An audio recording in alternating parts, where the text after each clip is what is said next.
Welcome back, Ozark fans, as we try to rationalize another lose-lose situation that the Byrdes put themselves in. This show was extra spicy and deserves the many rewards and accolades that it's won.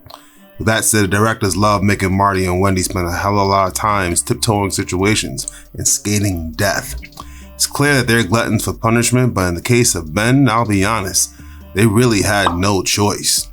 In today's video, we're going to unpack the events leading up to Ben's death and the decisions that led to his gruesome end. Also, at the end, I'm going to explore Marty's relationship with Wendy and how if she listened to Marty's initial warning, then Ben might have been alive. It's sad, but Wendy's relationship with her husband is ultimately the reason why Ben died. In season 3, Wendy turned on her brother, Ben. Ben disrespected Helen, the lawyer for the Mexican cartel that the Byrdes were working for, but it didn't stop Helen from enforcing her will on Wendy and the family as they had to make a gruesome decision. Wendy did throughout the entire season try to go to bat for her brother. Sadly, it culminated in her being fed up and frustrated, allowing Helen's hitman Nelson to murder Ben. Now, Ben had mental issues, and I'm not even gonna lie, he had clear issues, which is why Marty was skeptical about his presence there. Admittedly, Wendy should have set him off when he first came to the house, but she loved her brother, so this allowed them to bond again, especially as the laundering business was taking a toll on the Byrdes. To be honest, I don't know why you allow someone you love to be near you while you're trying to escape the Mexican cartel and their vice grip on your life.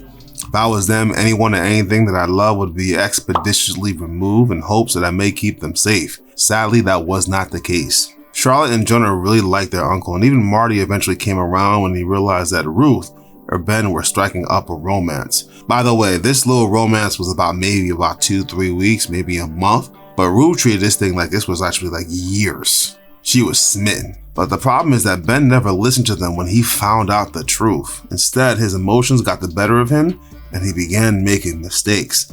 A hell of a lot of mistakes that could have exposed the business. He had public meltdowns, including at the casino opening with Navarro's cartel. He insisted on trying to dictate the pace for Ruth as she worked for Marty, got Jonah tangled up by using his drone to film a bloodbath, and last but not least, he told Helen's daughter about the criminal empire. This man was crazy. Ultimately, that was the straw that broke the camel's back, making it clear that he was a liability. It got even worse when Wendy secreted him away from the lake house while she tried to reconnect their past and appeal to some level of reason on the road trip. Ben just kept making mistakes. In the end, those mistakes got him killed and forced Wendy to eventually reveal his location to the Mexican cartel and ultimately causing his death. We have to talk about Marty's relationship with Wendy though, because I believe this is really the bigger issue. This relationship was revisited again in season 4. We actually get a glimpse of this towards the end when Marty and Wendy got in their last fight before the police raid. Also, remember the one scene where we saw them having sex, but Marty tried to emulate making love the way Wendy's former lover did? It's clear that Marty and Wendy have a broken relationship, and I would not be surprised if they rarely, if ever, truly connect with each other, emotionally or physically. What's keeping them together is a fight to stay alive, but I'm not convinced that they could make it if they went back to normal life. Wendy does not respect Marty, at least when it comes to normal interpersonal related issues. I believe the strained relationship and their inability to effectively communicate with each other prevented Wendy from being able to receive feedback and counsel from her husband. As you all know in life, having someone that you can talk to about situations may mean the difference between failure and success. Well, Marty and Wendy's broken relationship is sadly the reason why Ben died. Ultimately, their inability to communicate and or be able to build with each other around problems or issues, especially issues that are interpersonal, ultimately was the cause of his death.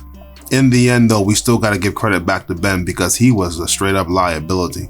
This man was a problem. What are your thoughts, and what would you do if you were Wendy in that situation? Please make sure to hit that like button and subscribe, and thanks for watching.